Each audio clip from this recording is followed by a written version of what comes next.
toy na re-review natin for today. This is the Marvel Legends Spider-Man Maximum Venom Miles Morales. Now, bago tayo mag-start sa toy na re-review natin for today, special shoutout muna kay JG na nagpadala nitong Miles Morales na to para reviewin natin sa channel natin. So, thank you so much for sponsoring this video. Na pag binili nyo itong si Miles Morales, ganyang klaseng packaging nga meron siya sa harap, and sa likod, and sa gilid, sa kabilang gilid, sa ibabaw, and sa ilalim. Pag na-unbox natin siya, meron lang tayo ditong kasamang note from Hasbro. And as you can see here, na naka-clamshell pa ang ating main figure, so i-unclam na natin yan.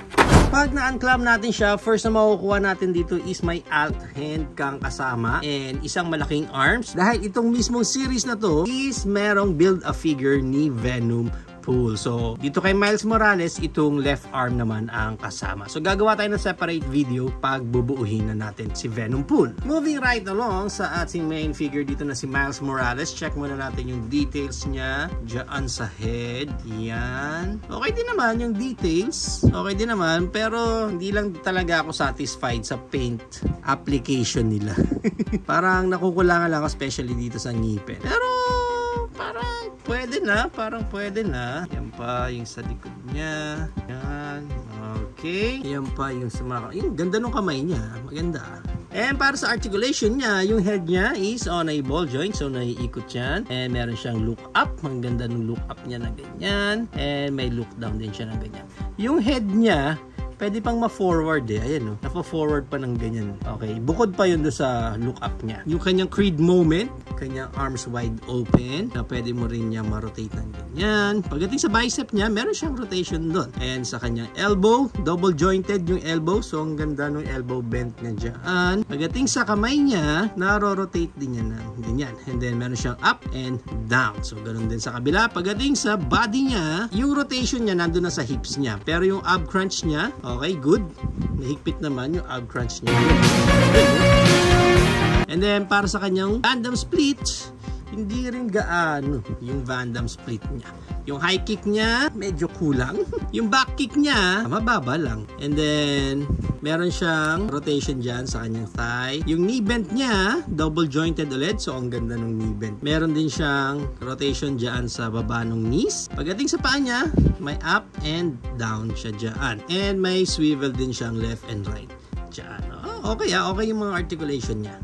Para sa height ng figure na to, ang height niya is around 5.5 inches din siya. Eh maganda niyan, i-compare pa natin siya sa iba pa nating figure tulad ng ating Beta Ray Bill Toy Biz, knockoff version ng Gladiator Hope, MCF Doomsday, MCF Clayface, Hammond Collection na si Dr. Ellie Sattler, at ang AMK Pro Series na si Optimus Prime. So yan ang ating high comparison. If you are planning to buy this Miles Morales, ang price range niya is around 500 pesos up to 600 pesos. Pero depende na lang again kung saang market kayo makakuha na specific cup ninyo. There you have it now guys. Ito na ang ating Marvel Legends Spider-Man Maximum Venom Miles Morales. And again, there is a discussion around the Toycom kung knockoff version ba itong mga to. Dahil this one specifically, nakuha namin siya sa GMP na store from Shopee. And there are rumors na knockoff version daw yung makukuha ninyo. Although, I let you decide on it because kasama kasing note ng Hasbro. At the same time, meron din serial number mismo yung figure nila. And usually naman, and very common, pag sa knockoff version or mga bootleg, hindi na nila sinasama yung serial and even ito mga ganitong klaseng note. Hindi na sila nagsasayang ng print dyan. Pero pagdating kasi mismo dito sa figure, may mga pinopoint out yung iba na dapat daw, yung original daw is ganyan ang itsura or unang feel mo pa lang sa plastic nila. Well, technically speaking nga, yung plastic nila parang hindi ko ganun ka-feel I also have some few Marvel figures din naman dito pero ibang-iba yung plastic niya. Yung plastic nung original, nung authentic is medyo mas sturdy or mas matigas compared dito sa galing sa GMP. Dito parang rubberish na yung pagkalambot nung plastic na ginamit sa kanya. Pero overall, itong figure na to, for me, okay naman yung articulation niya. Actually, natutuwa ako sa articulation niya. Maganda. And yung execution naman sa kanya, hindi ganun gaanong halata kung KO version nga siya. Medyo downside lang yung pagkaka-execute nila nung paint dito sa ngipin niya. Parang, ayun, dun sila parang medyo medyo nahalata.